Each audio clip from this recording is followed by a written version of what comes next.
O filósofo Sócrates dizia que a gente deve questionar a nossa vida, né?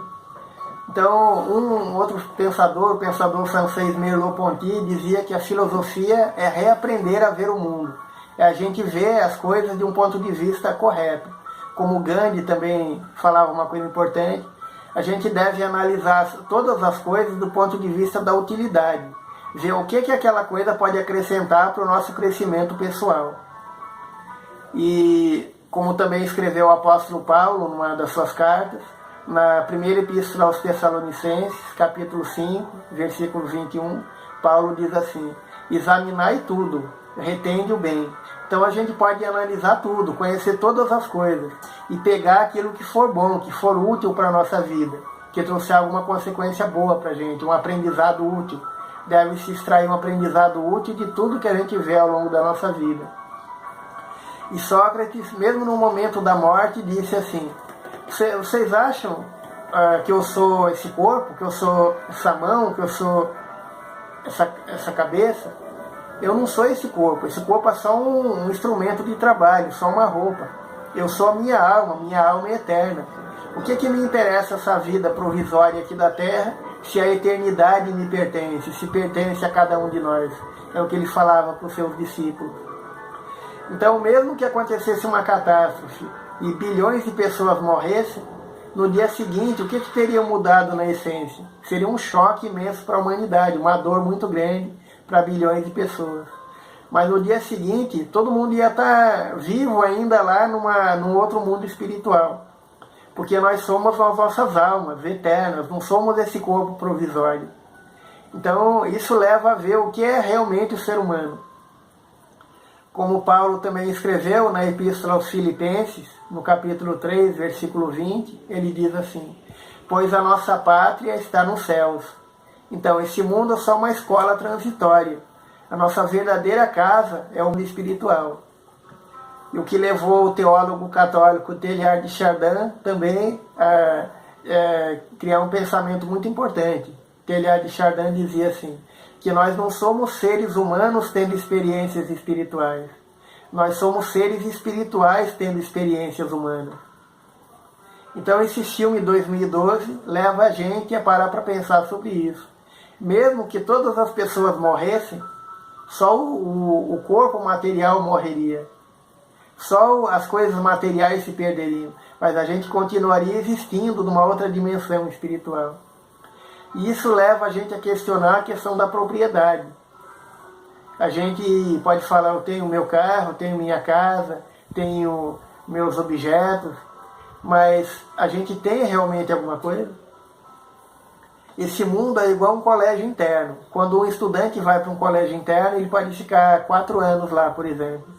E ele usa a sua carteira, usa a lousa, usa a sua cama, a sua mesa lá no seu dormitório, mas ele é dono daquelas coisas. Ele só usa aquele material enquanto está na escola. Quando ele volta para casa, aquele material não vai junto com ele. Então a gente deve entender que nós somos donos legítimos e definitivos só daquilo que a gente constrói dentro de nós mesmos. Só da experiência que a gente adquire e do bem, da caridade, do amor que a gente semeia ao longo da nossa vida, aqui nessa vida provisória no mundo material. Então a gente não é dono dos bens materiais, nós somos usuários e administradores das coisas materiais, mas não somos donos realmente definitivos do que a gente tem durante algum tempo aqui nesse mundo. E qual é a mensagem básica desse filme 2012? Esse filme ensina pra gente que nós estamos no mundo, mas não pertencemos definitivamente a esse mundo. Nós somos seres espirituais, não seres que vão ficar para sempre aqui nessa dimensão material. E isso leva a questionar, será que realmente algumas partes da humanidade são mais importantes ou não? Para Deus, ninguém é mais ou menos importante. Todos nós temos o nosso valor. Alguns ainda não desenvolveram o seu potencial, suas virtudes, suas qualidades, mas todos têm o seu valor. Tem uma parábola do escritor oriental Rabindranath Tagore que mostra como é importante a gente semear obras positivas aqui no mundo. Um homem era um agricultor, uma pessoa muito pobre. A única riqueza que ele tinha na vida era a colheita de milho que ele tinha feito. E ele estava levando um saco cheio de milho para vender na cidade. Era o único bem que ele tinha para ter algum lucro. E quando estava na estrada, ele viu uma carruagem brilhante, muito bonita, descendo do céu. A carruagem desceu na frente dele e surgiu na sua frente o Criador do Universo, o Senhor da vida. E ele veio até aquele homem e falou: meu filho, você poderia me dar uma parte da sua carga? E ali, sem saber o que fazer naquela situação ali inesperada, surpreso com aquela visita, ele pegou um punhado de milho e deu para o Senhor da vida. Aquele espírito celeste agradeceu, entrou na carruagem e voltou. E quando o homem se recuperou ali daquele choque, daquela experiência inesperada, ele foi olhar dentro da sua sacola e viu que aquele punhado de milho tinha se transformado num diamante. E ele pensou assim: mas que louco eu fui, que ingênuo que eu fui, eu poderia ter dado toda a minha carga de milho ao Senhor da vida, eu dei só um punhadinho. Então assim é tudo que a gente semeia de bem no mundo. Tudo que você faz de bom ao próximo e a você mesmo também, administrando sua vida de uma forma correta, mais tarde vai se transformar em paz, em alegria, em bem-estar, na consciência tranquila, na felicidade de ter feito bem aqui na Terra. Então o que Deus espera de nós é isso, que você semeie o máximo possível de bem, de caridade, de amor ao longo da sua vida, que você construa uma vida positiva, cheia de obras úteis para você e para o próximo ao longo da sua vida. Vou citar também uma música muito conhecida chamada O Homem de Nazaré. E essa música tem um trecho que diz assim: o mundo só será feliz quando a gente cultivar o amor. Então isso mostra que o amor é a solução universal para todos os problemas da humanidade. Se todas as pessoas tivessem um amor autêntico, verdadeiro pelo próximo, não existiriam guerras, crimes, não existiria estupro, assassinato, não existiria indústria de armas, não existiria nada que prejudicasse a humanidade. Então o amor é a base da convivência entre as pessoas. O amor é o sentimento que leva a gente a querer o bem do outro, a desejar a felicidade, o progresso, o bem-estar das outras pessoas em todos os sentidos. E quem se ama realmente se educa, se esforça para se tornar uma pessoa melhor em todos os sentidos, questionando sempre suas atitudes e tentando melhorar sempre, para ser um ser humano cada vez melhor. E tem uma música do Roberto Carlos que diz uma coisa muito importante. A música é Jesus Cristo, ele diz uma coisa assim: eu olho para o céu e vejo uma nuvem que vai passando.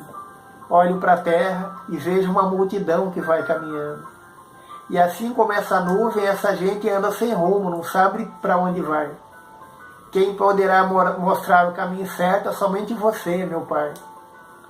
Então a gente deve se questionar: você faz um esforço para ser uma pessoa espiritualizada, esclarecida? Você é como aquela multidão que anda sem rumo, que não conhece o sentido da vida? Ou você se esforça para procurar um conhecimento útil e ter realmente um roteiro definido para seguir aqui ao longo da sua vida? Então essa música ensina isso para a gente, que o mundo nunca vai superar os seus problemas, suas grandes dificuldades, enquanto as pessoas não cultivarem o amor, a atitude de bondade, de respeito, de caridade com o próximo, de se pôr no lugar do outro, entender as necessidades do outro e tentar tratar o outro como você quer ser tratado, semear o bem ao longo da sua vida. Uma outra música interessante se chama Compromisso, uma música do Fábio Júnior. E essa música tem um trecho que diz assim: bateu uma vontade imensa de me conhecer. Eu não posso passar pela vida sem saber quem sou. Então cada um de nós tem que parar para pensar quem você é realmente. O que você tem de bom dentro de você? Que virtudes você já construiu dentro da sua alma? Quais os objetivos que você tem na sua vida? Será que esses objetivos são corretos, são honestos? Como que você administra os seus recursos, o seu tempo, as oportunidades que a vida coloca diante de você? Então a gente sempre deve se esforçar para aproveitar a vida da forma mais positiva possível, para aprender tudo de bom que você puder e para dividir com os outros a sua experiência e para tentar estar sempre melhorando, sempre aprendendo coisas novas e sempre estar tentando ser um ser humano mais esclarecido e mais perfeito em todos os sentidos.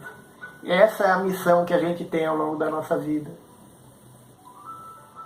Eu vou falar agora a respeito de um livro chamado Férias de Natal, do escritor Somerset Maugham.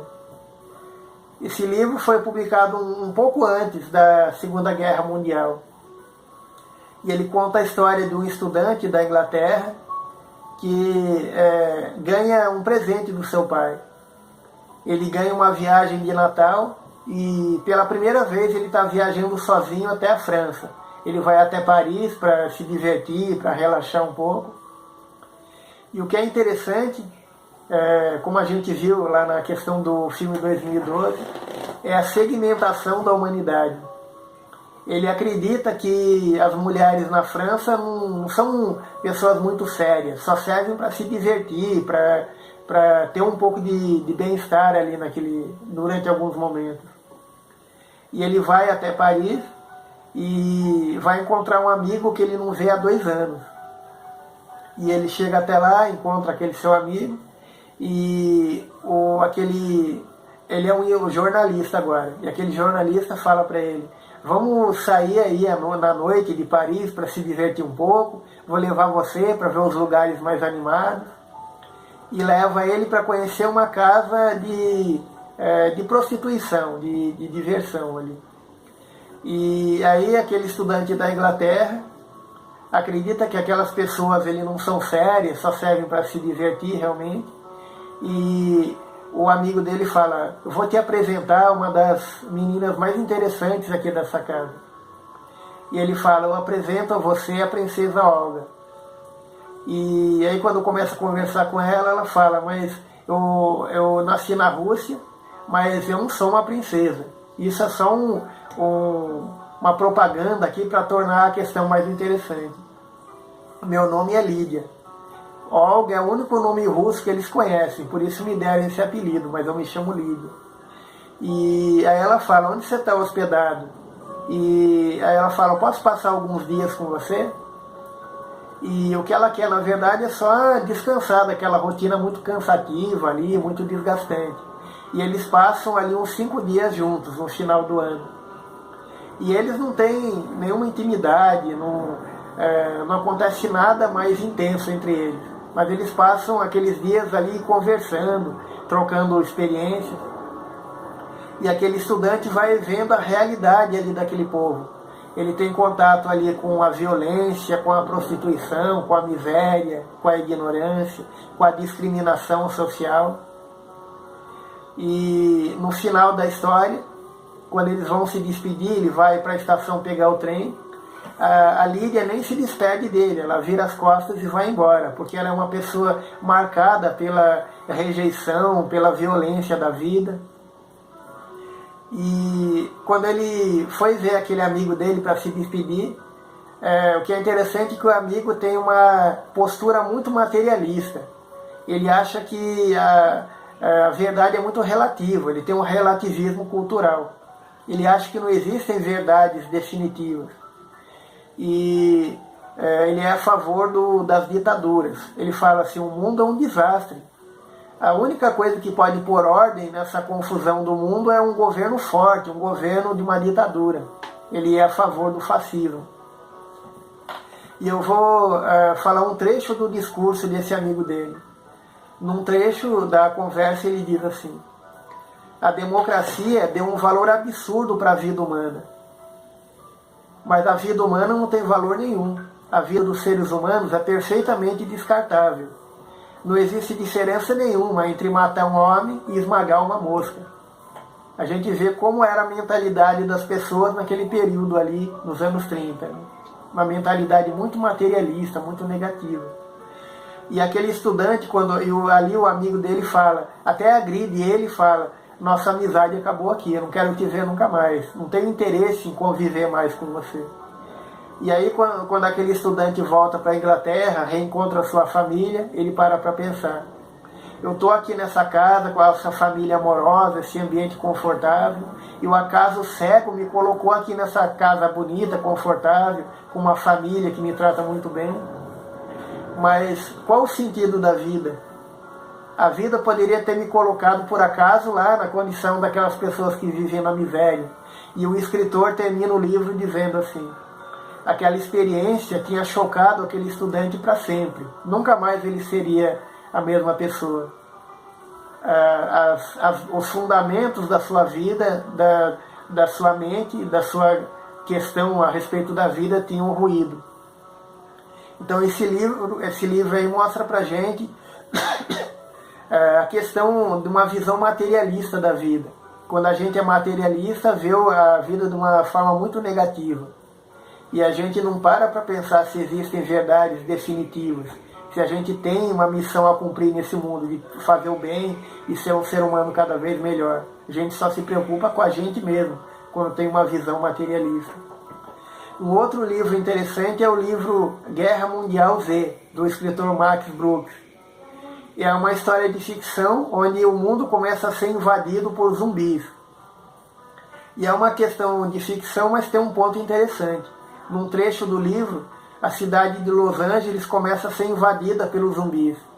E o exército salva a elite da cidade e leva todos eles para uma fortaleza.